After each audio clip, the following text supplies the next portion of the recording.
I dropped out of college. I wasn't really making much, so I was like, you know, I knew it would go viral, and I just kind of had to like just put in the hours. Me being an idiot, that's about like the core part of it, and then just spending lots of money and lots of time and just doing whatever, honestly. I remember thinking like every day back then, like, I'm never gonna be a YouTuber, but I really want to be a YouTuber. And it just like, after like year after year after year after year after year after year, like literally it's just like, this is never gonna happen, but I'm still gonna try. Part of it too is I literally didn't even have a camera back then. Like I had a terrible laptop because I used to make $1 a day, and I didn't even have a microphone, so I had to save up for months to buy a microphone. So that's why my first videos are literally recorded with the built-in like microphone on my laptop. And then I got a microphone, then I got a computer, and then I got an iPhone, which then, because I had a Windows phone, which only recorded like 480, I couldn't record with that. So once I got an iPhone, after years of like all this stuff, then I started recording myself, and I moved a little bit away from gaming.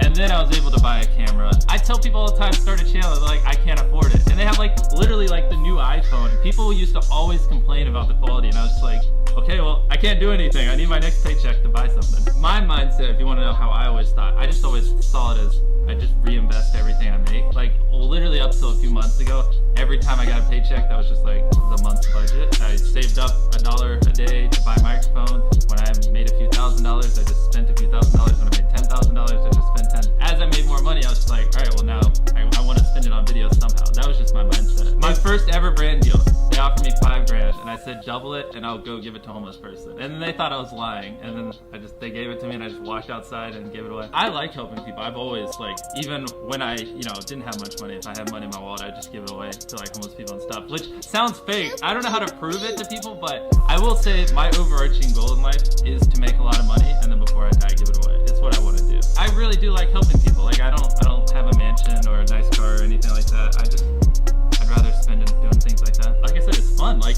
when you give someone so much money that it's like what they make in a year, and you're just like, throw it at them and see how they react. It's so much fun to me. I don't know. I mean, I don't know how to put it. There's a big misconception that controversy and negativity is the only way to get clicks, because like that's how it is in media for the most part. Like they don't want good stories, they just want bad things. It's mostly what do people want to see, you know? Like it's like if it gets views, for the most part, right? I mean, I want to give people what they want. We try to all around be above the rest, you know, like anyone can clickbait, but do you actually like deliver on it? Like we say we put 100 million Orbeez in the backyard, we put 100 million Orbeez in the backyard. Even if it's like brutal, I mean, we're talking like months that video is in the work, but we deliver. The way I like to look at it is if other people are spending 1 hour thinking of video ideas or whatever, probably more like 30 minutes, and like 5 hours filming, I want to spend 10 hours thinking of ideas and days filming. You know, it's not just spend more time on ideas, it's like everything. There's a lot of factors to consider, because we talked about before, I have a lot of employees, a lot of people depend on me, so I have to keep the revenue coming. And like I said, I want to help people. I want to make money so later on in life I can do big things. So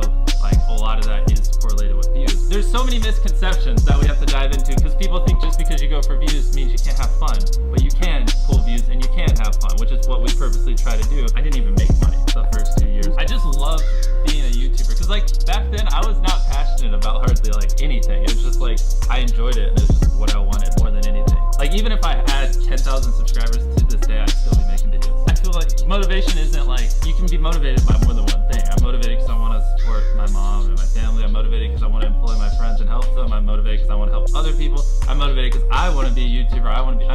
I feel like that's another misconception. You can have lots of things that drive you, and everything drives me to wanting to be a YouTuber, so we kind of obsess over it. I mean, everyone that like knew me and knew I put all my time into it was like, is it ever gonna work out? Are you sure you should spend this much time doing it? Even my mom, like everyone, it's like after some point it's just like you feel like you should quit, but you want it so badly you just keep going. So many people say they want to do what I do, but it's like, you really? Because I literally gave up my entire teenage years for grinding on YouTube, and then other people grind for a year or 2 years or even 3 years, and then they don't make it and they complain, and it's like, I mean, you're just kind of scratching the surface, you know? Like you gotta put in more hours. And that's what I try to do, is just creative things, because that's, you know, obviously that's how you get more views, because it's not been done before, but it's also more intriguing and it builds more engaged fan base and things like that. I do remember too, my mom used to always tell me like, stop making videos and go study and things like that. And now she works for it. I mean, every day over the course of years, every dollar you make, put it back into it, obsess over it, go all in. And like The biggest thing is if everyone's putting a few hours into their videos, you're putting a few days. It's like everything. Go above and beyond. Make sure you're nothing like anyone else. You'll get noticed, but it's gonna take forever. I'm gonna be making videos literally until YouTube's not a thing. It's funny because like last year we spent millions of dollars on videos. It's crazy. If you had this conversation with me a year ago, I've been like, no, I have no money. But now I do. Yeah, I'm fine.